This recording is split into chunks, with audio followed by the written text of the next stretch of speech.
Today's set of notes are going to be on solving for y. The date is 11/10/2020. So when we're solving for y, we're asking ourselves, how do we isolate y in an equation? Well, we isolate y in the same way that we isolated x in Unit 2.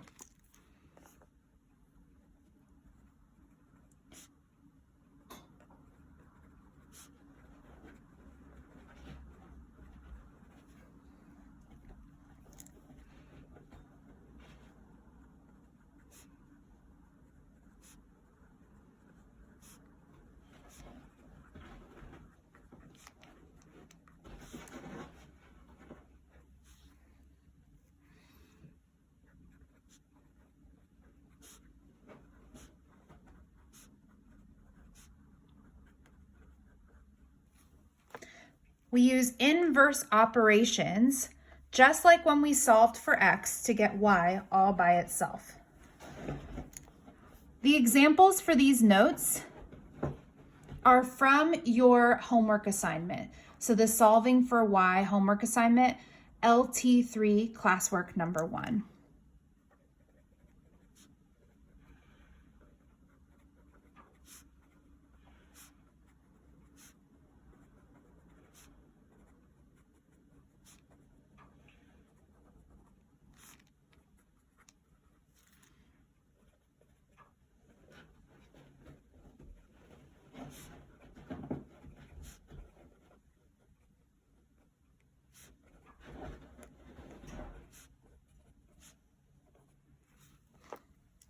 So, our examples.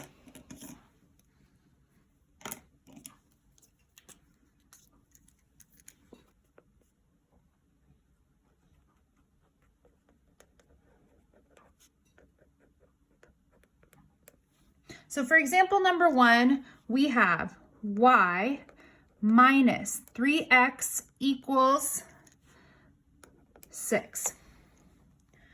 Okay, so the first thing that we're going to do, just like when we solved for x, is we're going to draw that equal wall. Okay, now this time we are trying to get y all by itself. We're trying to isolate y, right? So we need to move everything over that is not y.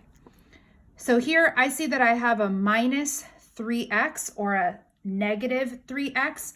So I'm going to use the inverse of that to move it to the other side of my equation. So the inverse of minus 3x is going to be plus 3x. And whatever I do to one side of my equation, I have to do to the other. My 3x's are going to cancel out because a negative 3x plus 3x gives me 0, which leaves me with just y on this side of my equation.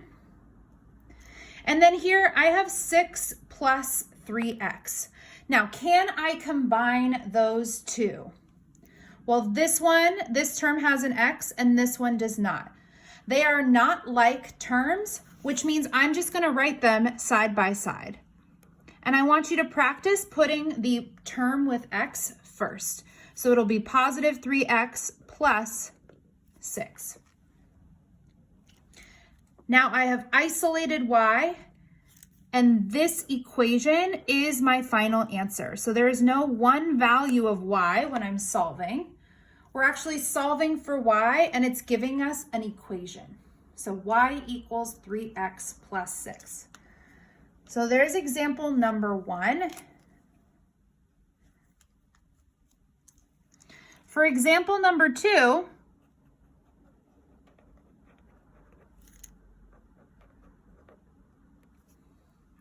we have 4y, uh-oh, my purple pen. Let's do this.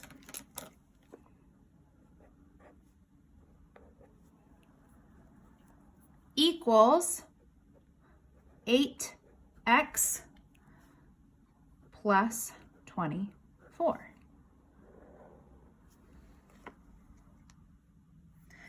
So I'm trying to get one y all by itself. So I need to use the inverse operation in order to do so.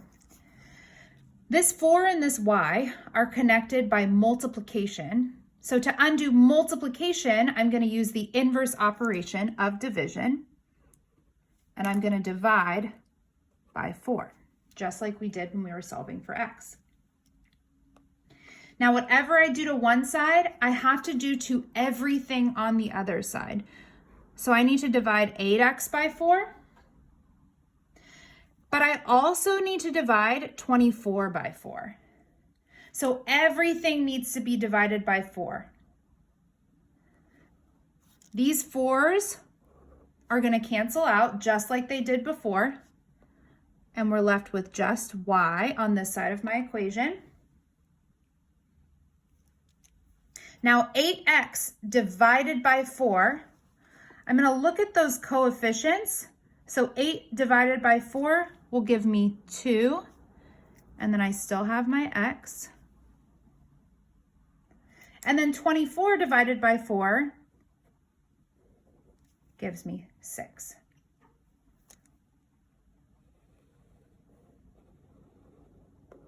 And now I've solved for y, and I'm given my equation.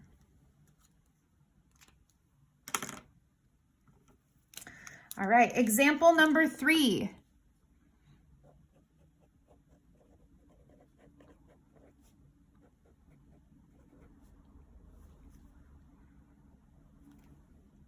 We have 6x minus 2y equals 10.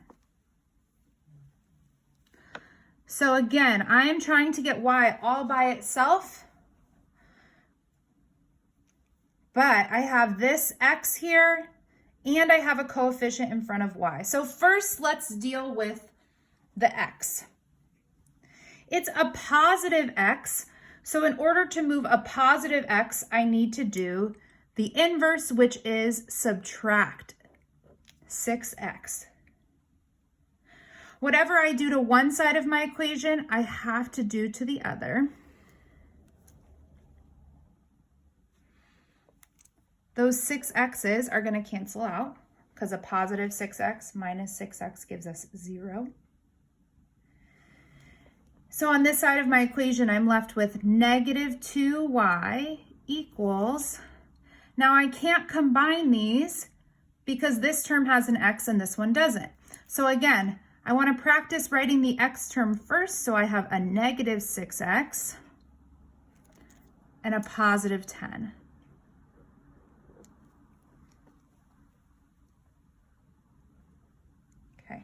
Now I'm almost done. Here, I still have this negative 2 that's being multiplied by y. So to undo this multiplication of negative 2, I'm going to divide by negative 2. And like we did in example 2, I need to divide everything on the other side of my equation also by negative 2. These negative 2's are going to cancel out. So I'm left with y equals, we're going to divide these coefficients. So negative 6 divided by negative 2. A negative divided by a negative gives me a positive. So negative 6 divided by negative 2 is going to give me a positive 3. And x. Now we're going to divide this 10 by negative 2. 10 divided by negative 2. A positive divided by a negative is a negative. 10 divided by negative 2 gives us a negative 5.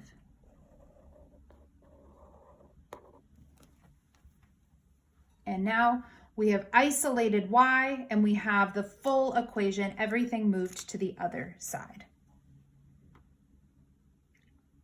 Okay. For the final example, we're going to do a refresher on evaluating for x. And so this example number 1 are for problems 2 and 3. Example number 2 corresponds to the problems numbers 5 and 6 on your homework.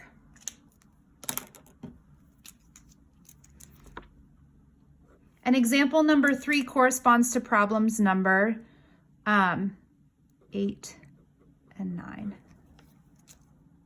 And these are, so this is technically example number 1. This is example number 4 on your worksheet. And this is example number 7 on your worksheet.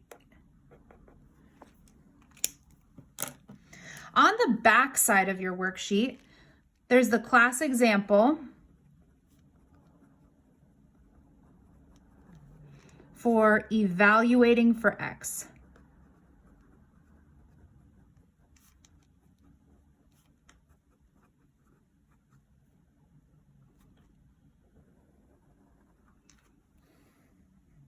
The problem that we're given is 8x plus 2y equals 4 when x equals 2. So the first thing that we're going to do is the same process that we did here in example number 3 or number 7. So we are trying to isolate y. We want to move these x's first. It is a positive 8x.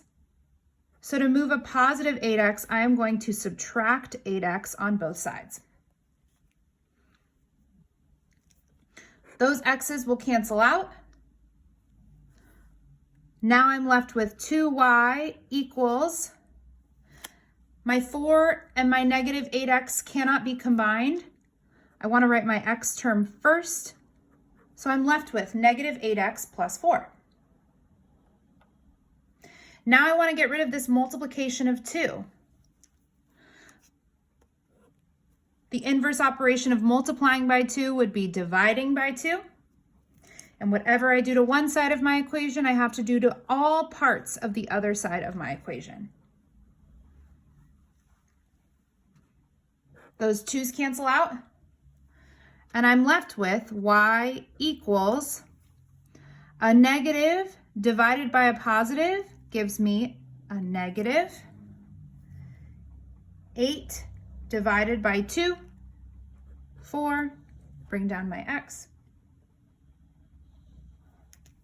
And then 4 divided by 2 gives me a positive 2.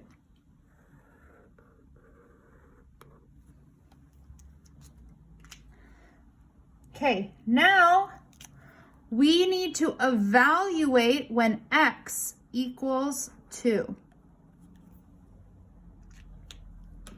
So this goes back to the beginning of Unit 2 when we were talking about order of operations. So I want to plug in 2 for x in this equation. So what I'm going to do is I'm going to write this equation that I have now, y equals, but instead of x, I'm going to create a set of parentheses so that I can plug in that value of x into my equation. Now here it says that x equals 2, so I'm going to plug 2 in right there. And now we are going to use order of operations to evaluate, to find the value of what this side of my equation equals, which means what y equals. So if we're using order of operations, parentheses, everything in my parentheses is evaluated. No exponents. Now we have to multiply. So negative 4 is being multiplied by 2 because what is outside of the parentheses gets multiplied in. So negative 4 times 2 gives me a negative 8. Drop down that plus 2. Chem D. We have no division. We have addition now. So -8 plus 2, that's going to give me -6. Okay? And so this example is for the back side of worksheet. So that's what you'll be working on the back side of your worksheet. Go ahead and copy and complete these notes, submit them on Canvas, and if you have any questions, you can always reach out to me or come to asynchronous time.